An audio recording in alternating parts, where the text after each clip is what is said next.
Addenda, Agnès Lebot, Antemia, Anxiom Coaching et Visual Brain. Donc, nous sommes tous les 5 présents lors de ce webinaire. Eh bien, nous vous présenterons nos expertises spécifiques et également réciproques dans le cas de propositions de co-animation et puis nos champs et méthodes d'intervention illustrées de cas concrets. Alors, avant toute chose, merci à Charlotte Basset et à Corinne Gatché qui sont chargées de mission au sein de l'INTEFP, de leur investissement et de leur soutien dans cette initiative. Alors, de quoi allons-nous parler? Eh bien, on va d'abord démarrer par un sondage sur l'avancée du dialogue social dans vos structures. Ensuite, on développera les enjeux et objectifs du dialogue social. Et puis, comment se faire accompagner, comment se former dans le thème du dialogue social, faire appel à des organismes de formation référencés par l'INTEFP. Nous présenterons, nous les 5 organismes de formation, nous présenterons nos spécificités et puis nous aborderons tous ensemble des études de cas et un débat. Alors, on va démarrer par un petit sondage et je te passe la parole, Stéphane. Donc, on va commencer par un petit sondage pour se mettre doucement dans l'action et la réflexion. Alors, si vous cliquez sur ce lien, vous allez être normalement en attente d'une première question. Et la question, elle est celle-là. Quelle est la situation du dialogue social dans votre entreprise? Et donc, vous avez la possibilité de répondre en choisissant un numéro qui correspond à une situation que vous ressentez, vous, personnellement, au sein de votre entreprise aujourd'hui. C'est bien la situation subjective ou objective, comme vous voulez, en tout cas, celle qui vous concerne directement. Donc, vous allez pouvoir taper la valeur de 1 à 11. Donc, je vous laisse découvrir les possibilités qu'il y a sur ce petit dessin. Regardez-les, elles correspondent à des situations qui existent, mais qu'on a formulées de cette manière. Elles sont courtes, mais elles peuvent refléter la réalité que vous ressentez aujourd'hui. Donc, je vous laisse quelques instants pour les découvrir. Voilà. Et ce que je vais faire, c'est que je vais maintenant lancer la question et vous allez pouvoir y répondre. Donc, n'hésitez pas. Alors, vous n'avez qu'une seule possibilité. C'est à nouveau tout le texte que vous voyez, c'est tout ce que vous avez vu tout à l'heure sur l'écran avec la petite montagne. Choisissez. Bon, vous êtes, je crois, pas très nombreux, donc ça devrait aller assez vite. Ce que je vois, c'est que vous êtes en train de choisir entre 3 et 4. 2 qui ont dit « ça a l'air compliqué ». 2 personnes qui ont dit qu'il va falloir s'y mettre. Puis alors, il y a une personne qui m'impressionne parce qu'elle dit qu'elle est au top. Donc, c'est intéressant de pouvoir peut-être intervenir tout à l'heure dans le moment de questions-réponses et peut-être répondre à certaines questions avec nous. Alors, je ne sais pas qui c'est, mais c'est intéressant. En tout cas, ce qui nous intéresse, nous, c'est effectivement les personnes qui n'ont pas renoncé, qui ne disent pas que c'est impossible, mais qui ont besoin d'accompagnement parce qu'elles y croient, qu'elles sont soit loin, soit encore au milieu du chemin et qu'il faut accompagner. Donc, on vous présentera les possibilités pour ça, les formations et l'accompagnement spécifique qu'on peut vous proposer. Pour l'instant, je suis content de voir que vous avez répondu gentiment à la question. Je vais lancer la deuxième et dernière question. Elle va apparaître maintenant.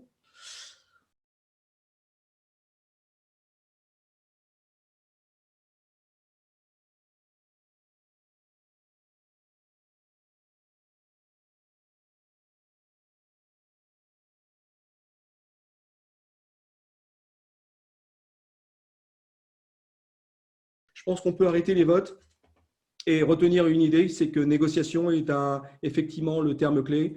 Le dialogue social, c'est de la négociation à différents degrés, avec plus ou moins de complexité.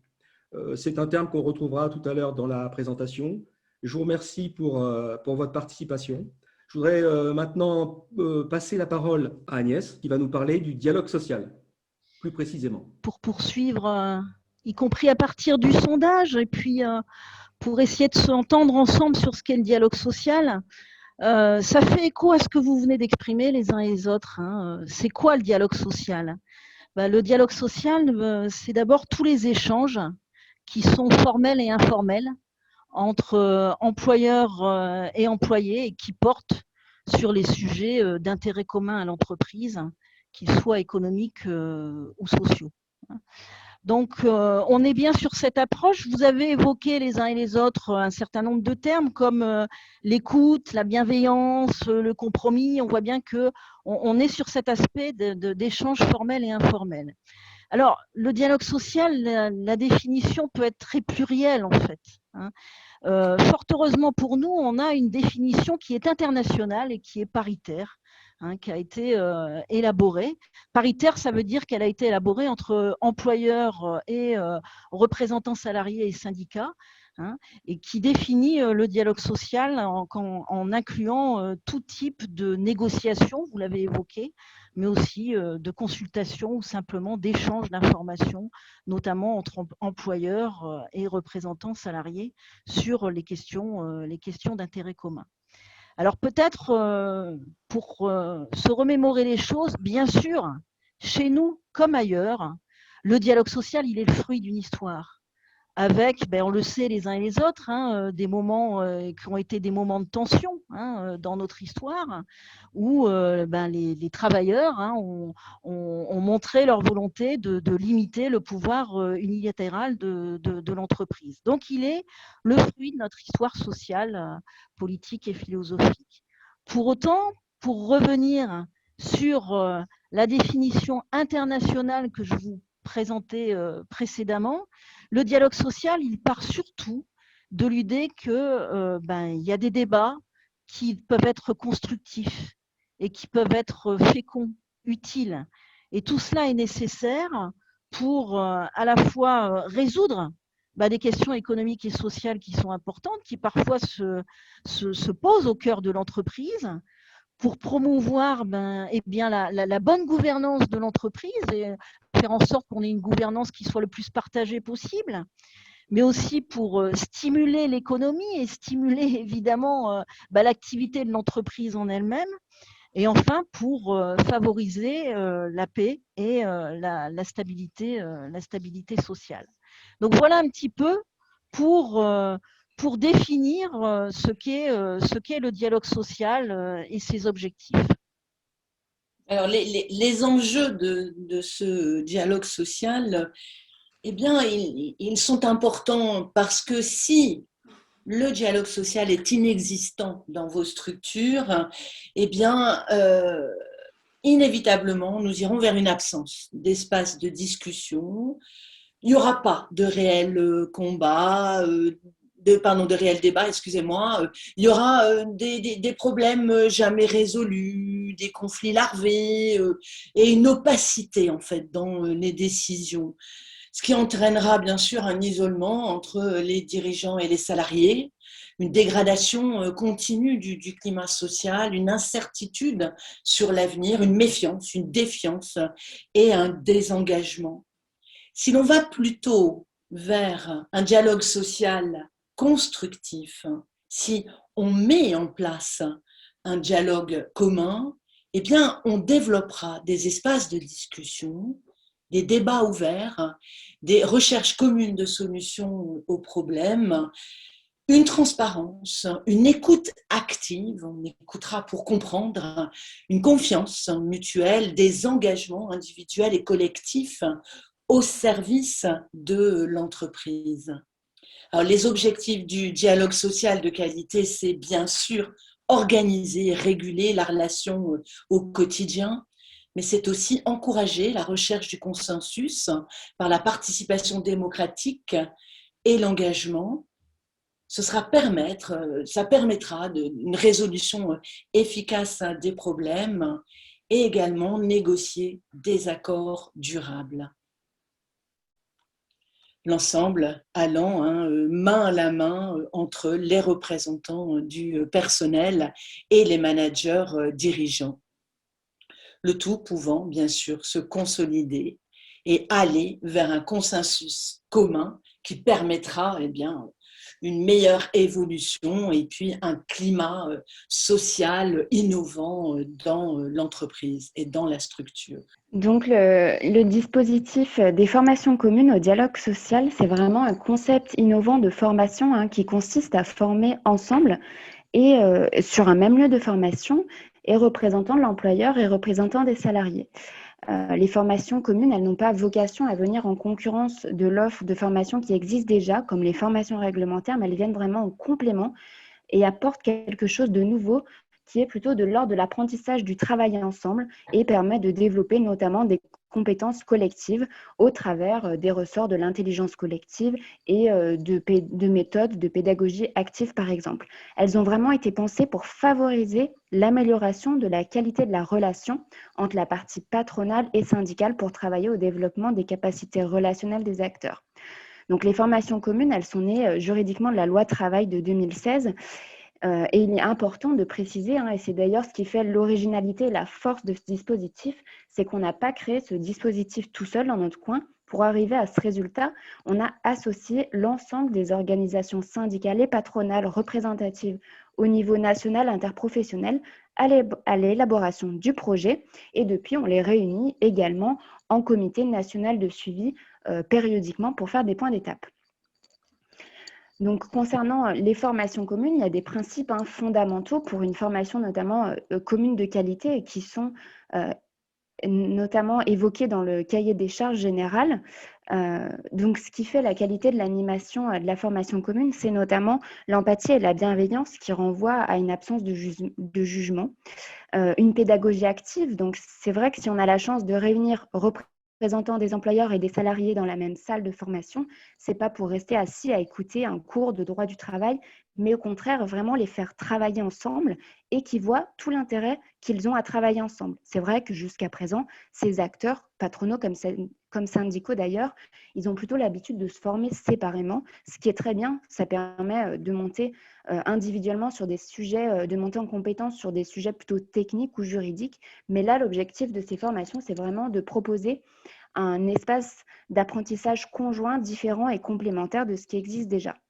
On a également comme principe fondamental le respect de la diversité. C'est une des précautions d'ailleurs à prendre dans l'animation de ces formations communes. C'est vraiment de permettre l'expression de la pluralité et de la diversité des points de vue qu'il peut y avoir.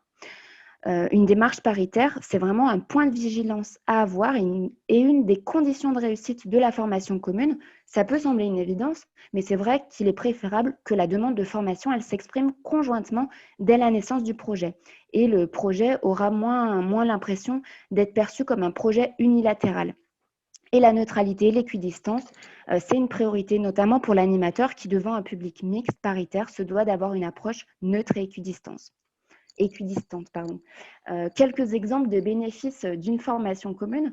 Donc, se connaître et comprendre l'autre, partager un langage commun. En effet, on se rend compte que les parties prenantes, elles croient se connaître, mais ne se connaissent pas forcément. Apprendre à travailler ensemble et voir l'intérêt qu'on peut avoir à travailler ensemble. Acquérir ensemble des connaissances sur le dialogue social afin qu'on ait les mêmes bases. Expérimenter la résolution de problèmes et la prise de décision en commun. Casser les clivages également, imaginer et explorer des solutions nouvelles et enfin pérenniser les acquis, que cela dure dans le temps. Donc maintenant, le rôle de l'INTEF, donc Sophie on a un peu parlé au début, donc qui est l'Institut national du travail, de l'emploi et de la formation professionnelle rattaché au ministère du Travail. Donc notre mission de service public, elle consiste à assurer la structuration d'une offre de services de qualité. Et donc, on a élaboré avec les partenaires sociaux un système de référencement qui apporte un minimum de garantie quant au sérieux des organismes de formation sélectionnés pour dispenser ces formations communes au dialogue social. On s'appuie donc sur ce réseau d'organismes de formation, mais notre mission, elle ne s'arrête pas là. Elle consiste également à accompagner les organismes de formation dans l'appropriation du cahier des charges, à animer ce réseau également, et enfin promouvoir le dispositif des formations communes. Donc, on va voir comment est-ce que nous accompagnons et outillons ces organismes de formation. Donc, notamment, ça va être au travers le partage de savoir-faire, d'échanges de bonnes pratiques, mais également le développement d'outils collaboratifs qui sont mis à disposition des organismes de formation.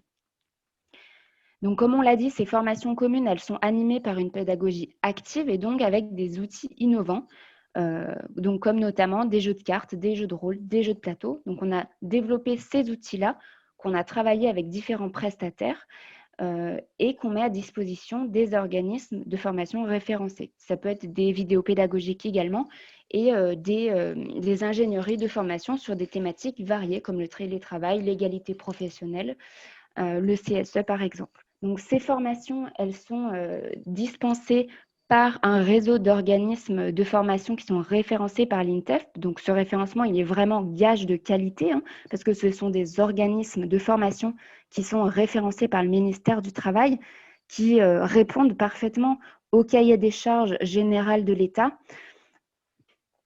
Et enfin, donc on a une multitude d'expertises et une diversité dans les expertises des organismes de formation qui peuvent d'ailleurs intervenir en binôme en fonction de la demande de l'entreprise. Donc, ce sont des organismes de formation qui sont compétents et respectueux de ces principes du cahier des charges. Donc, on est particulièrement fiers de pouvoir s'appuyer sur ce réseau de professionnels donc il y a un réseau pluridisciplinaire et pluriculturel, où chacune des spécialités est représentée, comme on peut le voir ici, et d'ailleurs plutôt de manière assez équitable. Donc, on a un réseau qui permet de répondre à l'ensemble des problématiques qui sont rencontrées actuellement par les entreprises, donc sur tout point de vue, parce que la formation se veut notamment vraiment sur mesure et adaptée aux besoins de l'entreprise. Ce n'est pas une formation catalogue. Donc, maintenant que je vous ai un peu présenté ce dispositif des formations communes, je vais laisser la parole aux organismes de formation référencés qui sont présents. Merci. Merci Charlotte. Comme ça, Charlotte l'a expliqué, nous sommes donc 5 organismes de formation à l'initiative en fait de ce webinaire, parce que on s'est dit que présenter en fait la formation au dialogue commun nous semble important. Donc Axiom, Antemia, Adenda, Agnès Lebot et Visual Brain sont ici présents pour présenter leur expertise. Alors pardonnez-moi, je vais commencer par le mien, par mon centre Adenda, tout simplement par ordre alphabétique. Donc Adenda, la valeur humaine, je suis située en métropole lilloise. Mon centre s'est créé le 15 décembre 2005, ça ne s'oublie pas, le premier contrat, la première signature de contrat. Et l'année dernière, donc en août 2020, j'ai reçu la certification Calliope, certification obligatoire pour tout centre de formation agréé par le ministère de la formation professionnelle. Alors, mes domaines d'intervention au dialogue social sont plutôt axés alors donc à la cohésion d'équipe et à travers la cohésion d'équipe, j'utilise le MBTI, le Meyer and Brings Type Indicator, qui est un outil en fait qui apprend en fait à se connaître soi et connaître l'autre dans un travail commun, ceci pour casser les clivages en fait dans l'équipe, casser les croyances limitantes et permettant d'avancer ensemble vers un projet ou vers plusieurs projets. Alors ceci, bien sûr, à l'aide de supports de communication. Et dans ces supports de communication, on apprend plutôt à écouter pour comprendre plutôt qu'à écouter pour répondre. Et ceci allant vers la gestion des conflits, puisque bien sûr, qui dit dialogue dit également conflit ou mise à plat de certains conflits, notamment les conflits larvés, alors on va peut-être dire à 90% qui sont plutôt liés à des malentendus. Et ces malentendus, bien, on les travaille en termes de communication. Et puis aussi la coopération intergénérationnelle, parce que on sait aujourd'hui que 5 générations travaillent ensemble dans les entreprises et apprendre à se connaître de façon intergénérationnelle est également très important. Alors comment je fonctionne? Beaucoup par une dynamique et une participation. Je suis tout le contraire d'une animation magistrale et surtout par pédagogie inversée, c'est-à-dire que je pars du principe que les apprenants savent, ce ne sont pas des têtes vides et que apporter des apports supplémentaires à leur savoir de départ permet de faire avancer la transmission pédagogique. Et aussi, alors bien sûr, j'ai un catalogue, si vous allez sur mon site, vous verrez un catalogue de mes formations, mais je travaille toujours sur mesure en fait des objectifs et de la demande. À toi Agnès.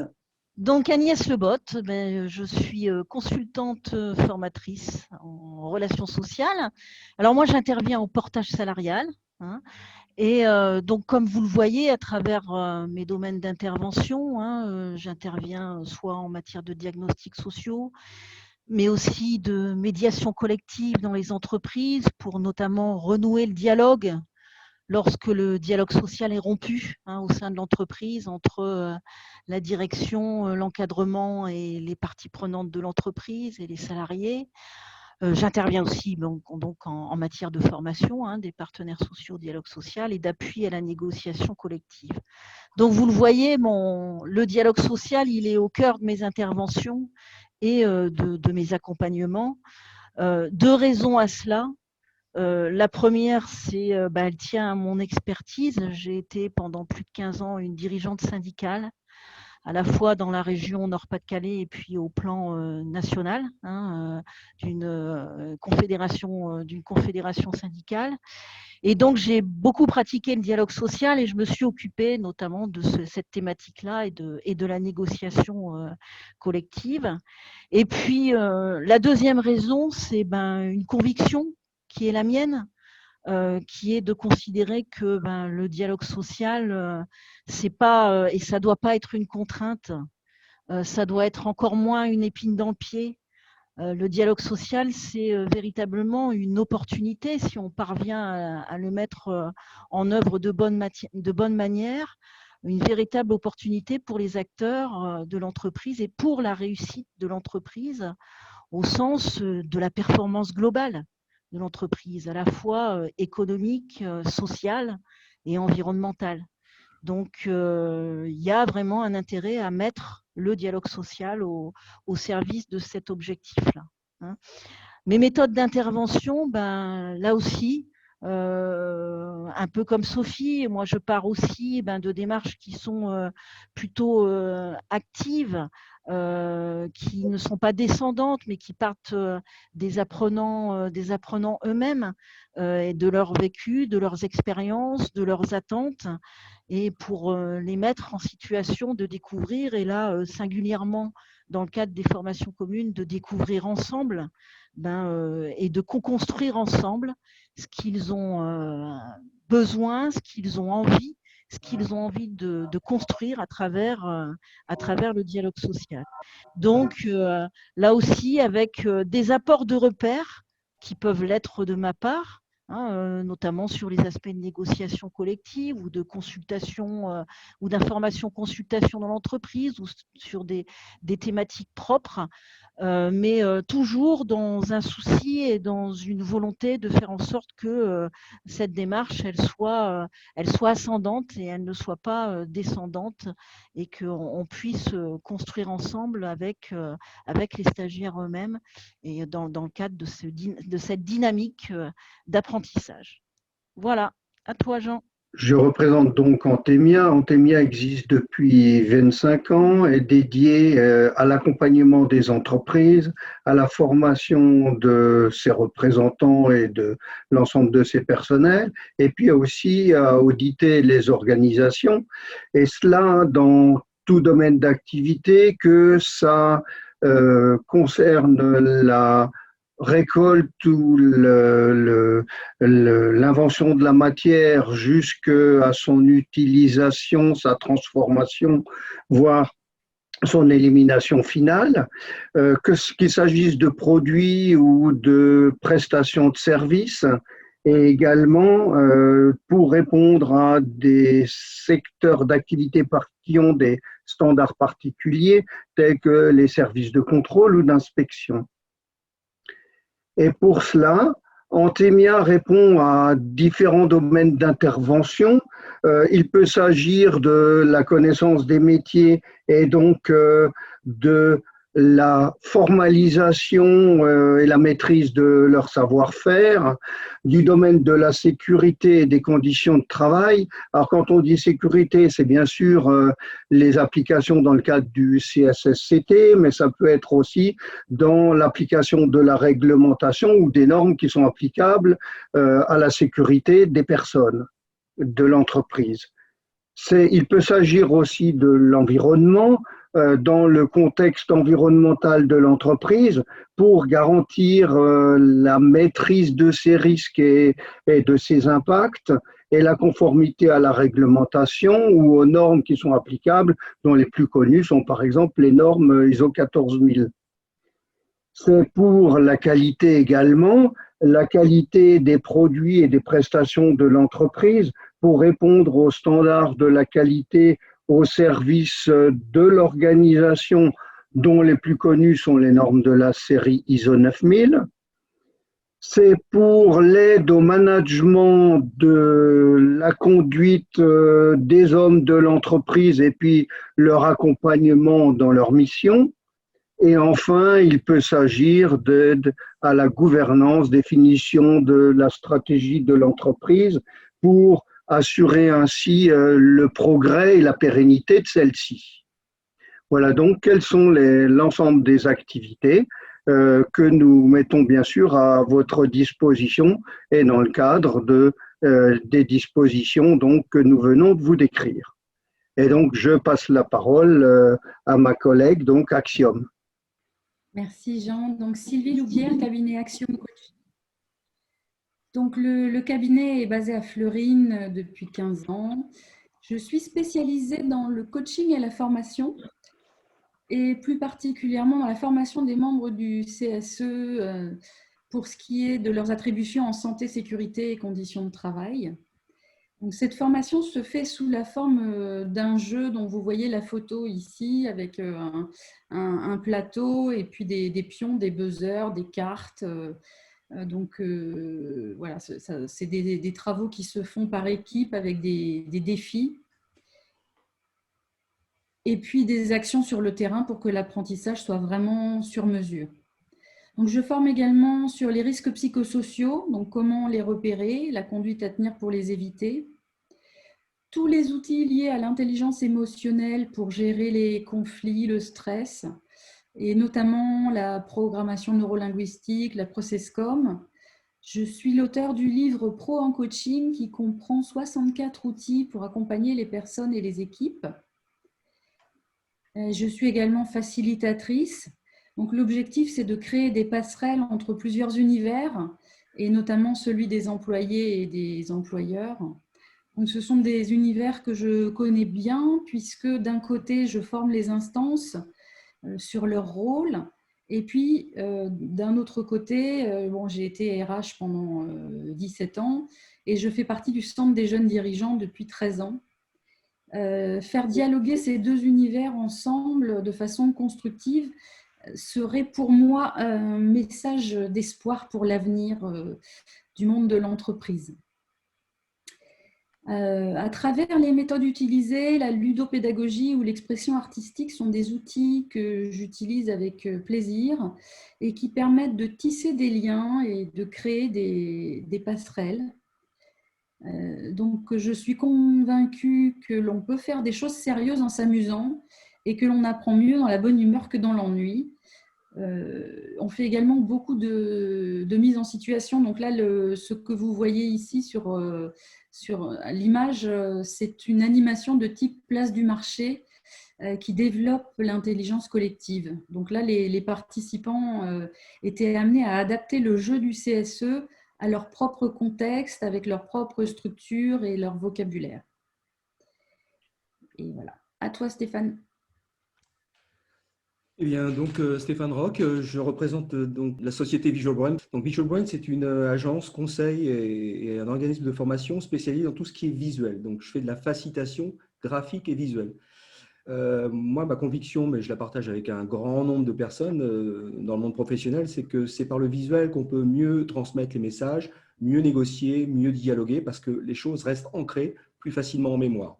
On peut poser les problèmes plus sereinement et y revenir sans l'appréhension de les voir disparaître comme ça entre deux séances de négociation.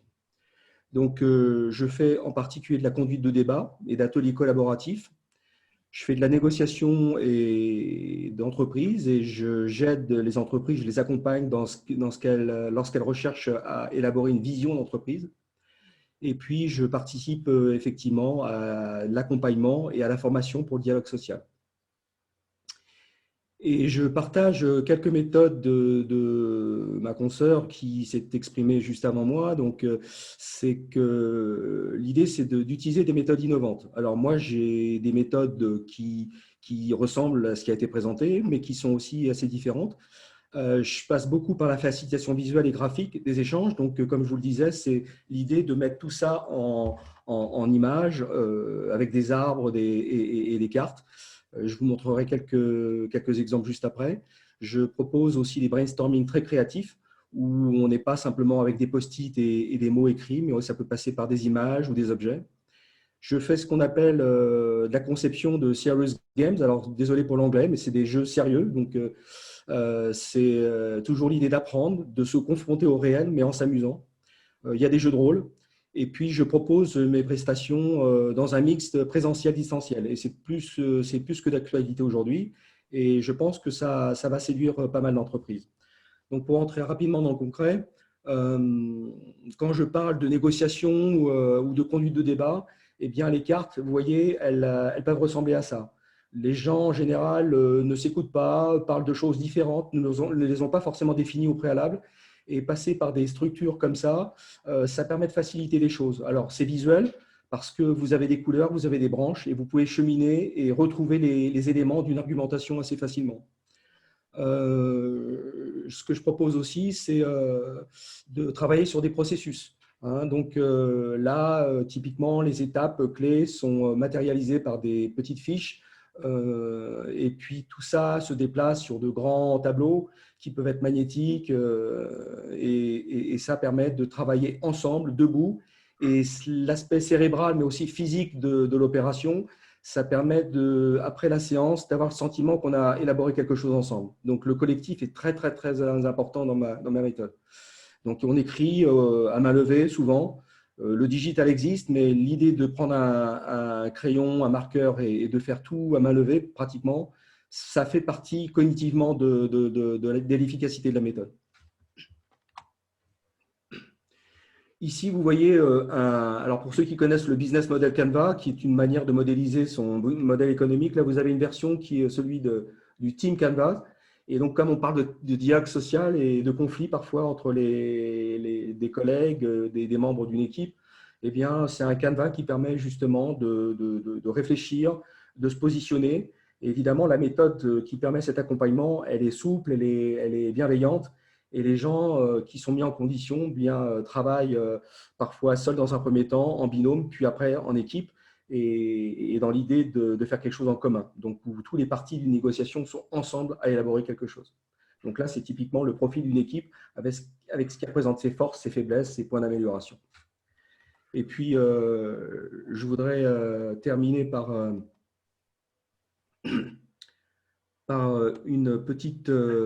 petit clin d'œil à ce que je fais aussi beaucoup, c'est-à-dire tout ce qui est ludique. Donc, on va travailler avec des pions, des jetons, des objets qu'on peut ramener de la maison.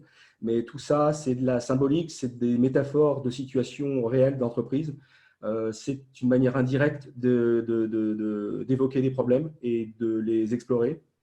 Et donc, j'utilise des jeux de plateau aussi, mais c'est souvent des choses que les gens ont dessinées eux-mêmes. On va faire des petites cartes. Mais je crois aussi aux jeux sérieux et il y en a beaucoup sur le marché. Il y en a certains qu'il faut utiliser avec soin. Et j'utilise celui-là. Vous connaissez peut-être le jeu des naufragés de l'océan. Il est très connu, mais il n'est pas toujours bien pratiqué.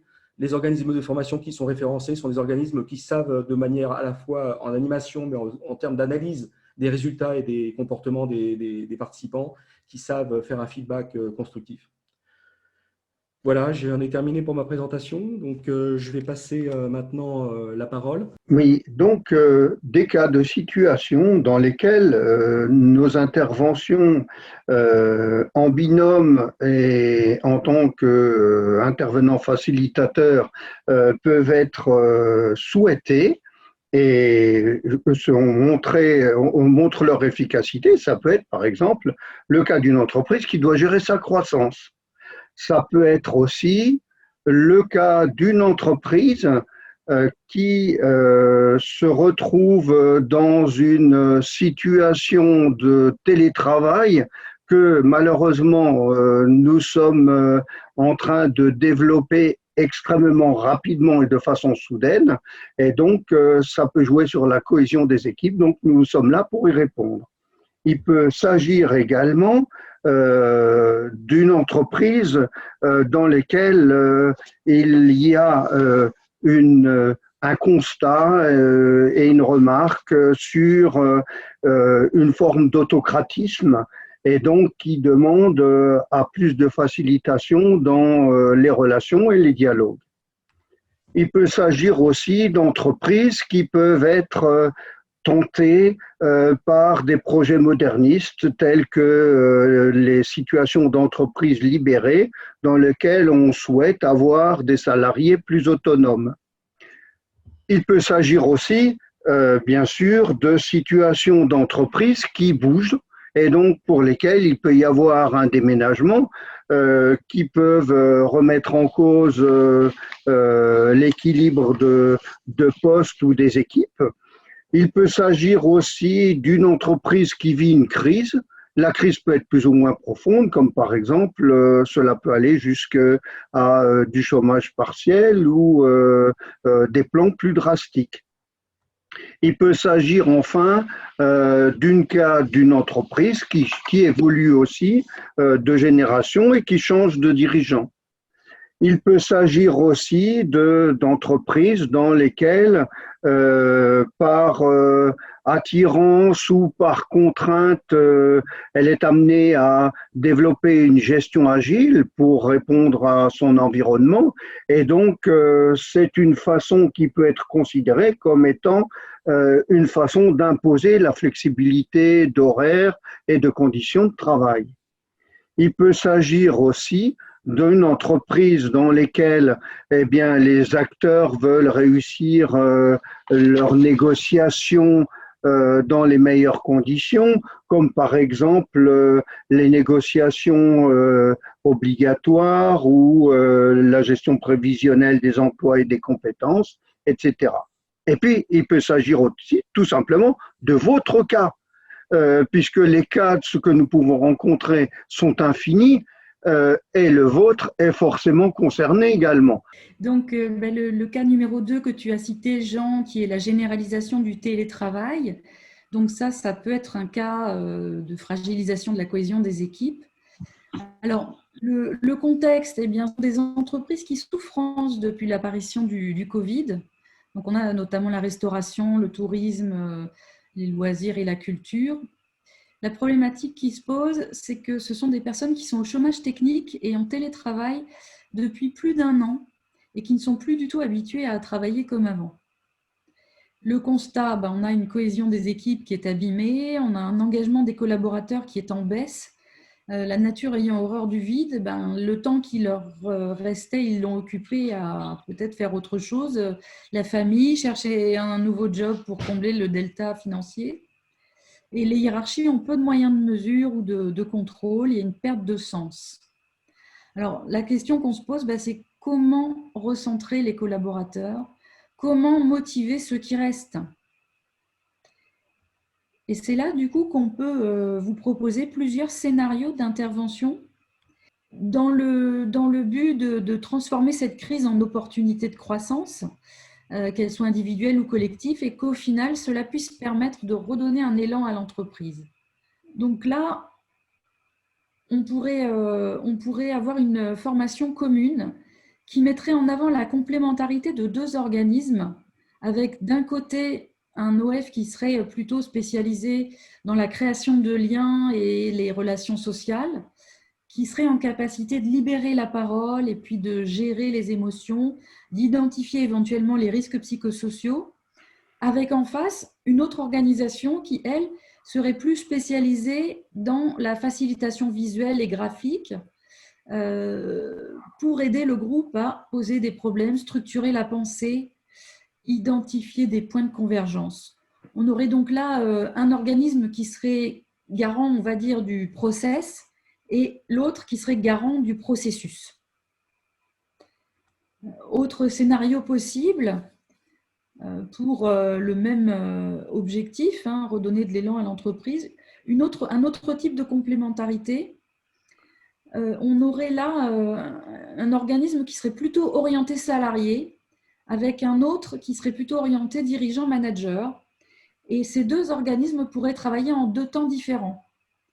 Le premier temps, chaque organisme s'occupe d'une des parties, donc salarié ou employeur, selon ses préférences, selon son profil. Et puis, dans un deuxième temps, les deux groupes se retrouvent ensemble au cours d'une formation commune. Voilà pour cette hypothèse. On va voir maintenant un autre exemple. Oui, on peut prendre un deuxième exemple avec une entreprise qui doit préparer son déménagement. Alors, quel est le contexte? On peut l'imaginer. Une entreprise qui est une PME qui a à peu près 80 salariés. Cette entreprise, elle est installée en région parisienne depuis une quinzaine d'années. Et qu'est-ce qu'elle fait? Elle fabrique des aquariums de haute qualité. Elle est un grand spécialiste français de ce type de matériel. Quelle est sa problématique? Qu'est-ce qui se pose à elle? Elle doit quitter les locaux exigus et plutôt chers en région parisienne, et elle a estimé que s'installer au sud d'Orléans pourrait être une bonne solution pour elle. La question qui se pose, c'est comment, à partir de ce projet, embarquer le personnel de l'entreprise dans ce projet d'un nouvel horizon pour l'entreprise, j'ai un peu envie de dire. Deuxième question, comment faire de ce projet une nouvelle étape qui soit partagée avec les parties prenantes pour justement développer et pour une nouvelle croissance de l'entreprise, et qui ne soit pas évidemment un moment de rupture par l'entreprise, mais bien d'un nouvel essor. Donc voilà un petit peu ce qui se passe, et comment, à partir de là, une formation commune peut être utile, et à partir de quel scénario d'intervention. Eh bien là, ce qui peut être proposé, c'est qu'un organisme peut proposer une formation commune à partir des besoins et des attentes exprimés, bien évidemment par la direction et les acteurs de l'entreprise, qui vise à la fois le partage, qui vise aussi l'anticipation de ce déménagement et la définition d'une méthode. Tant est que, bien sûr, il faut considérer qu'un déménagement, ce n'est pas que déménager des meubles et du matériel. Il y a toute une organisation, évidemment, à mettre en œuvre et à suivre dans la durée. Donc, autour de quelles étapes cette formation commune elle pourrait se faire? D'abord, on pourrait considérer qu'il y aurait une première étape qui consisterait à partager le projet entre les acteurs. Comment on s'entend sur qu'est-ce qui nous fait partir, pourquoi on part, quelles sont les finalités de ce déménagement.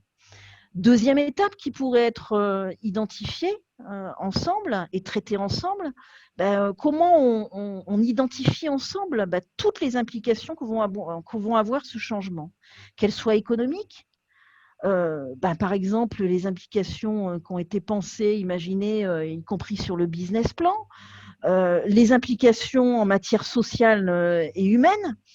Par exemple, est-ce qu'il y a des tâches qui sont à l'heure actuelle uniquement faites en présentiel, qui pourraient être télétravaillables, par exemple, et qui pourraient amener à des formes de travail qui puissent permettre justement ce déménagement de l'entreprise?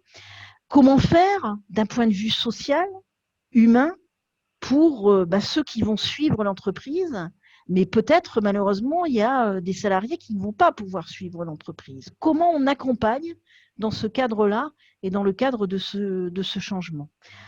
Dernier élément sur les implications, quelles sont les implications qu'on peut déjà envisager en matière d'organisation et de management?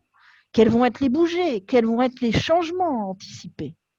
Et à partir de là, troisième étape qui pourrait être envisagée de définir ensemble, mais comment on s'entend sur une méthode? Une méthode, c'est définir en amont de ce déménagement ce à quoi il faut penser, qu'est-ce qu'il faut prévoir, qu'est-ce qu'il faut encore une fois préparer, anticiper.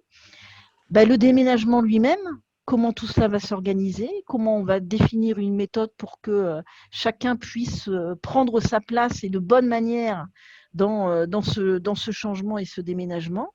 Et puis évidemment, dernière étape, pas des moindres, qu'il faut pouvoir envisager ensemble quel va être le suivi de ce changement, comment on gère l'après, que ce soit en matière d'adaptation, de régulation, par rapport à des choses et des choses qu'on aura pu prévoir et d'autres moins.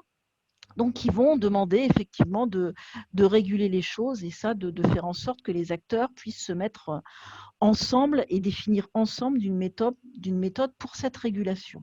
Voilà un petit peu un deuxième scénario possible par rapport à une situation qui, somme toute, peut arriver à toute entreprise, quelle qu'elle soit, dans son évolution.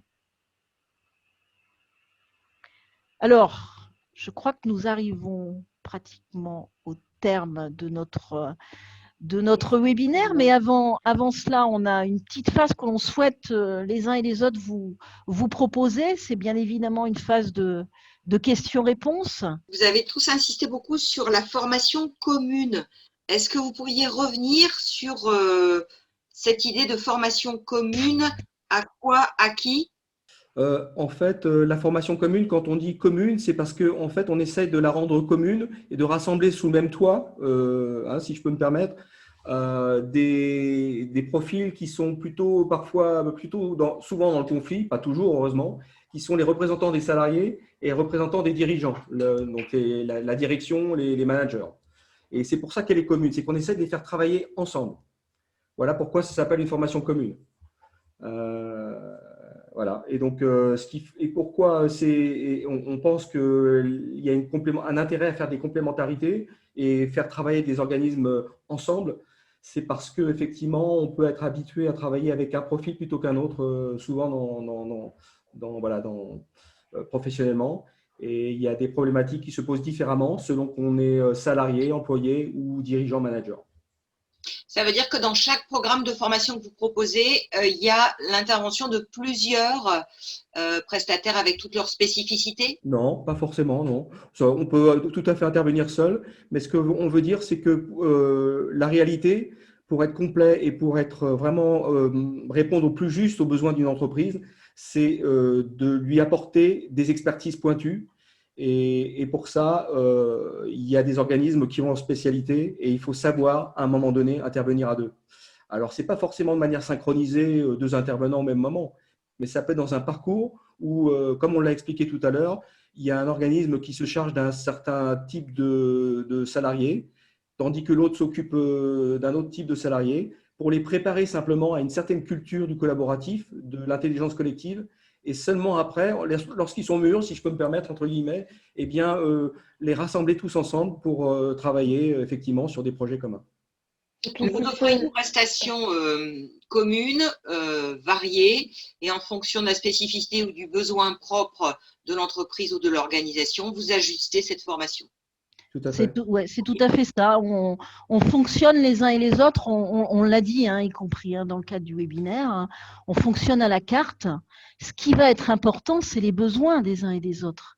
Quand vous posiez la question, qu'est-ce qui fait formation commune au dialogue social, des formations au dialogue social mises en œuvre par les acteurs dans leur coin, j'ai un peu envie de dire, chacun en fait. Voilà, des entrepreneurs, des dirigeants peuvent se former au dialogue social de leur côté. Pareil pour les représentants du personnel, qui ont leur propre formation. La singularité, là, c'est qu'on forme ensemble.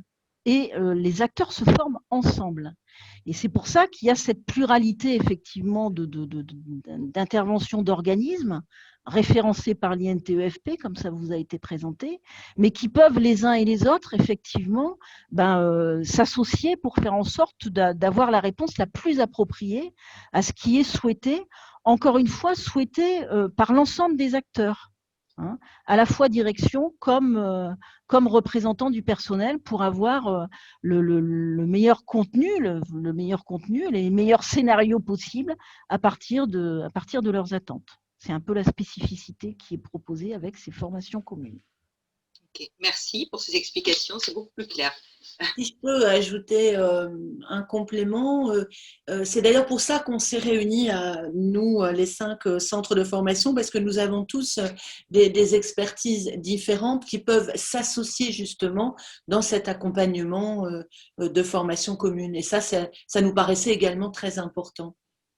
Comment vous êtes-vous connus? Nous nous sommes connus du coup par le biais de l'INTFP qui nous a référencés et du coup on s'est tous rapprochés puis on a travaillé ensemble pour préparer ce webinaire, ce qui n'était pas forcément facile puisque au départ on ne se connaissait pas et maintenant on commence à mieux se connaître.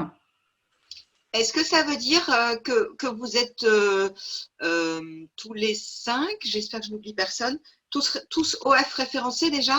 Oui. Oui. Oui. D'accord. Vous êtes tous OF individuellement parlant et référencés par l'INTFP. C'est ça. C'est ça. Okay. L'idée de, si on promeut le dialogue social, l'intelligence collective, le travailler ensemble, je pense qu'on partageait ça sans forcément le dire, c'est est-ce qu'on est capable de monter un projet ensemble et de s'entendre. Et je pense qu'on a réussi à le faire gentiment et de manière efficace. Après, on verra. Mais c'est une première étape et on croit tous profondément à l'idée que le dialogue social n'est pas en bonne santé en France et qu'il faut faire quelque chose. Donc, c'est une action à la fois en tant qu'organisme de formation et personnellement, j'ai envie de dire une action citoyenne en ce qui me concerne. Il y a autre chose sur lequel je voulais revenir. Bon, c'est très clair sur ce que vous faites, c'est beaucoup plus clair maintenant. Vous n'avez pas du tout parlé de longueur de formation, bon, c'est à la carte, j'ai bien compris, mais on parle de formation sur la journée, on parle de formation dans le temps, on parle de distanciel, on parle de quoi? Alors, peut-être que je peux commencer à répondre à la question. C'est vrai que ce qui est préconisé, notamment dans le cahier des charges, c'est une durée de formation de 2 jours. 2 jours parce que ça fait suite à diverses expérimentations de formation commune qu'on a menées et on s'est rendu compte que 3 jours, c'était compliqué de réunir l'ensemble des parties prenantes sur 3 jours de suite. Au niveau agenda, c'était compliqué, donc c'est pourquoi on préconise 3 jours. Après, il n'y a pas de formule imposée, hein. C'est vraiment, comme on l'a dit, une formation commune, donc sur mesure aux besoins de l'entreprise. Donc évidemment, la durée va varier en fonction de la problématique également. Ça peut se faire sous différentes formes, blended, quoi, si je puis dire, et présentiel et distanciel, 100% présentiel. Alors c'est vrai qu'à l'origine, et c'est ce qui est écrit d'ailleurs dans le Code du travail, c'est que ça doit suivre conjointement sur un même lieu. Donc, ce qui imposait forcément le présentiel. Mais c'est vrai qu'avec la crise actuelle qu'on rencontre, et on a réuni d'ailleurs en comité national de suivi différentes personnalités et on voit que dans d'autres pays, il y a des formations communes qui se tiennent en distanciel et que ça fonctionne. Donc, du coup, on a ouvert cette possibilité maintenant que ça puisse se tenir en distanciel. Ça peut également se tenir sous forme de formation action aussi, sous plusieurs demi-journées avec plusieurs rencontres sur un temps défini. Donc voilà, c'est vrai qu'il n'y a pas de durée type ou de durée imposée. C'est vraiment libre en fonction de la formation et des besoins que ça nécessite. Est-ce que les organisations qui prennent cette formation ont la possibilité d'obtenir des financements? Vous êtes tous Calliope? On est soit tous Calliope, soit en voie de le faire. D'accord. On est au moins Datadog, je pense, tous, déjà. Le financement de l'entreprise, les textes, ils sont assez précis. La règle générale, c'est la règle de droit commun. Donc, les formations communes, elles ne font pas partie des formations obligatoires. Ce n'est pas non plus éligible au CPF. Donc, elles doivent être prévues par le plan de développement des compétences, hein, notamment pour les grosses entreprises. Après, peut-être éventuellement au niveau des OPCO, il peut y avoir des lignes dédiées. Parfois, ils financent tout ce qui est expérimentation ou innovation sociale, donc c'est à voir avec les OPCO. Et il y a également un fonds, donc qui est le fonds paritaire au dialogue social, qui peut financer les actions de formation. Donc Agnès, je ne sais pas si tu peux peut-être plus préciser là-dessus. Pour répondre très concrètement, sachez qu'il n'y a rien d'automatique, mais j'ai un peu envie de dire il y a beaucoup d'aspects qui peuvent être exploratoires en matière de financement. Voilà. Le fonds paritaire, il est peut-être une possibilité, mais le fonds paritaire, comme par nature et de par sa dénomination, il est paritaire, il est à la main des organisations, qu'elles soient employeurs ou organisations syndicales. Donc, s'il y a des décisions de financement par ce biais, ils reviennent à chaque organisation en tant que telle, quoi, hein, professionnelle ou syndicale. Mais là, j'ai un peu envie de dire deux choses qu'il faut peut-être avoir en tête. Un, l'entreprise, peut-être qu'elle a besoin et qu'elle aurait peut-être intérêt à mesurer de faire ce pari d'une formation commune au dialogue social. Est-ce que oui ou non, elle le considère comme un investissement pour l'avenir, comme quelque chose qui peut être utile dans le cadre de son fonctionnement, voire même de son développement et de sa performance? Voilà, est-ce que c'est un investissement qui est envisageable? Deuxième chose peut-être à prendre en compte, c'est encore une fois les formations communes, j'ai un peu envie de dire, pour en avoir fait un petit peu dans le cadre d'organismes paritaires, elles se préparent. Elle se prépare avec les acteurs et elle se définit avec les acteurs non seulement dans leurs objectifs, dans leur contenu, dans leurs modalités et évidemment dans leur financement. Voilà. Donc à partir de là, il y a des choses qui peuvent être envisagées. Je prends un exemple tout bête, une entreprise où il y a un accord large de la part de la représentation syndicale qui est présente dans le CSE et des représentants du personnel et des organisations majoritaires dans l'entreprise. Voilà, si l'idée leur vient à eux et à la direction qu'ils auraient intérêt de faire une formation commune, ben, il est fort probable qu'il y ait des possibilités de financement via le budget du CSE sur cet aspect. Vous voyez, il y a plein de choses qui sont envisageables, mais encore une fois, deux choses. Un, c'est un investissement pour l'entreprise. Voilà, l'objectif, c'est vraiment de faire quelque chose qui puisse être utile à l'entreprise et qui rende les acteurs autonomes par rapport à ça, autonomes par rapport à leur dialogue social. On n'est pas là, nous, pour rester dans l'entreprise. Hein. Voilà, on est là pour les outiller. C'est que le dialogue social, effectivement, il ne se limite pas à se préparer aux négociations obligatoires. En fait, le dialogue social, il peut ne pas être social. C'est simplement du dialogue intelligent, on va dire parfois. Et donc, on pourrait imaginer que ce soit une formation où toute une équipe, et les managers compris, tous ensemble, ils viennent se former pour apprendre à être mieux ensemble, à mieux communiquer, par exemple, à mieux dialoguer, à mieux négocier, des choses qui ne sont pas de l'ordre forcément du fondamental. Ça peut être du détail parfois, mais on sait que le détail, lorsqu'il n'est pas réglé, eh bien, il peut déboucher sur du désengagement et de la défiance et des problèmes, des conflits. Donc, j'ai envie de dire que c'est une formation qui s'adresse finalement à tous les managers et à toutes les équipes. Voilà, donc, et c'est pour ça que nous tous, déjà avant même d'entrevoir notre participation à ce mouvement de la formation dialogue social, on était déjà des acteurs de faciliter le management. On forme des managers, on leur apprend à être bien ensemble, de manière générale. Et c'est notre culture, et c'est pour ça qu'on a adhéré facilement au concept proposé par l'INTFP. Je voudrais ajouter d'ailleurs que quand on parle de dialogue, ça n'est pas que le dialogue social, c'est l'ensemble des dialogues dans l'entreprise qui permettent la convergence des hommes, des vues, des organisations pour assurer l'équilibre et les activités de tous. Je voudrais répondre à une question que posait Wilfried Lawson via le chat. De savoir si nous travaillons uniquement sur ce domaine-là. Oui, ensemble, c'est notre point de convergence et c'est ce qui nous a fait nous rassembler dans le cadre de la proposition que fait l'INTEFP, mais nous répondons bien sûr chacun avec notre personnalité et la personnalité de nos organisations aux problématiques qui nous sont soumises et pour lesquelles nous sommes compétents. Ce que vous avez présenté est super intéressant.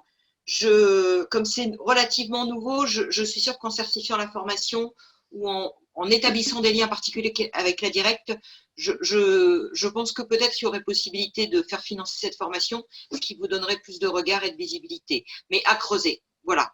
Exactement, à creuser dans cette proposition de prise en charge justement dans l'accompagnement à la formation. Parce qu'effectivement, une certification peut être envisagée, mais comme l'a précisé Agnès, c'est un investissement qui sera dans la durée et si on peut faciliter cet investissement à travers le ministère du Travail, je pense que ça pourrait être super. le plus simple, en fait, serait de communiquer avec nous. Bon, bien sûr, vous pouvez aller sur Link, aucun souci, mais également et nous contacter à travers cette boîte mail commune, parce que nous l'analyserons selon votre demande et selon nos spécificités, nos expertises, eh bien, nous vous contacterons pour aller plus loin dans vos demandes. Merci beaucoup. Merci à tous. Merci à tous pour votre écoute. Merci à vous. Merci. Merci Et à bientôt. À bientôt. À bientôt.